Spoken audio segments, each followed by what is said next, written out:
I would now like to welcome to the stage Danielle Forward, who was selected by the CCA community to speak on behalf of this year's graduating class.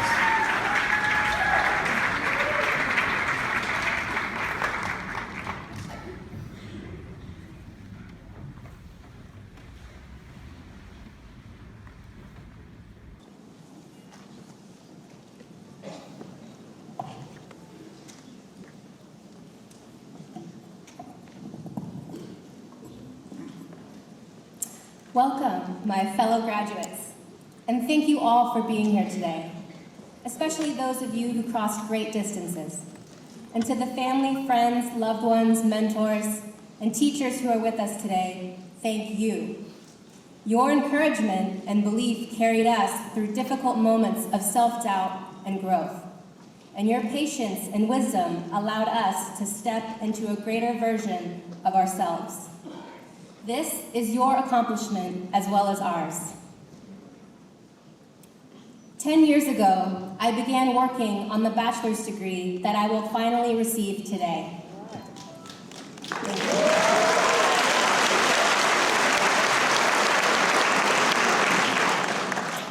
I spent the past 10 years taking classes part-time while I worked to support myself financially and put myself through college. And I know many of you shared a financial struggle like mine, but that struggle did not stop me, and it didn't stop you. Many of us had challenges like these on top of a full course load. My friends and peers who speak English as a second language, you spend extra time preparing for presentations, reading class assignments, or articulating your ideas. But your intelligence and your talent were far too great to be overshadowed by a language barrier. My friends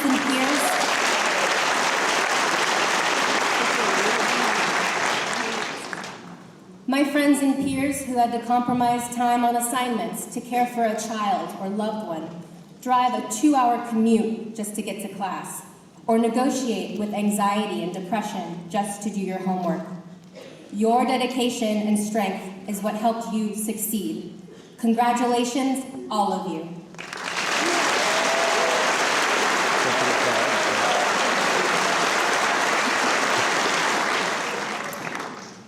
Together, the class of 2017 witnessed the election of President Trump and a divisive uproar throughout the country.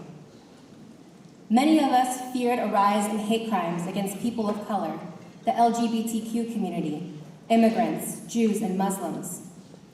The Women's March filled our streets, and the travel ban protests crowded our airports. As we graduate today, we emerge into society amid an ongoing fight for women's rights, immigrant rights, religious rights, LGBTQ rights, and Indigenous treaty rights at Standing Rock and elsewhere. At first, I was disheartened. I know that many of us might want to turn away from this conflict, but this country desperately needs us. In his letter from Birmingham jail, the great civil rights leader Martin Luther King Jr. wrote, "We who engage in nonviolent direct action are not the creators of tension. We merely bring to the surface the hidden tension that is already alive. We bring it out in the open where it can be seen and dealt with."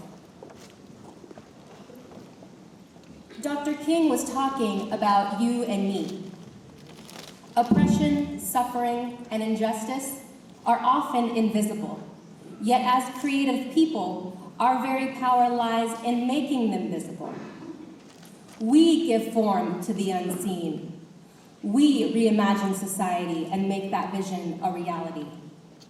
This is a skill the world desperately needs right now. It is the duty of the artist, the designer, the creative individual, to not just accept the world the way that it is today, but to work to make it better. By our very definition, the creative individual demands better from this world and then creates that better reality. We visualize and create possible futures that before were previously unseen. There are many people in this world who don't have this power.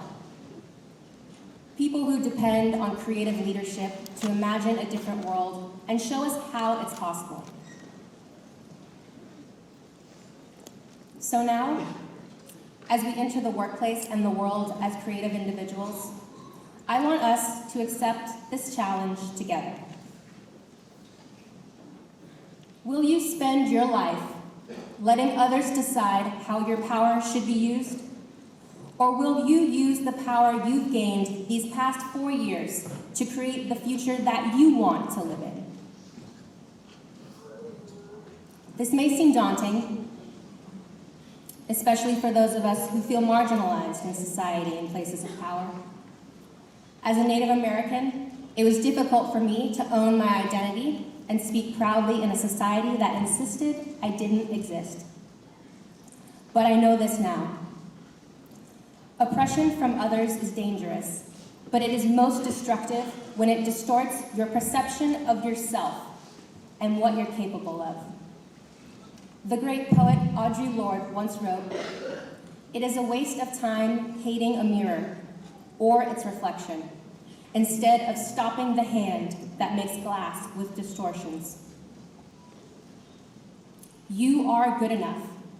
You are smart enough.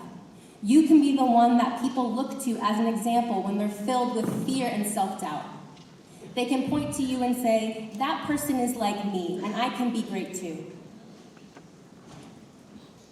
You might not realize this, but the people around you are taking inspiration from you, viewing you as a role model, relating your life to what's possible for their life.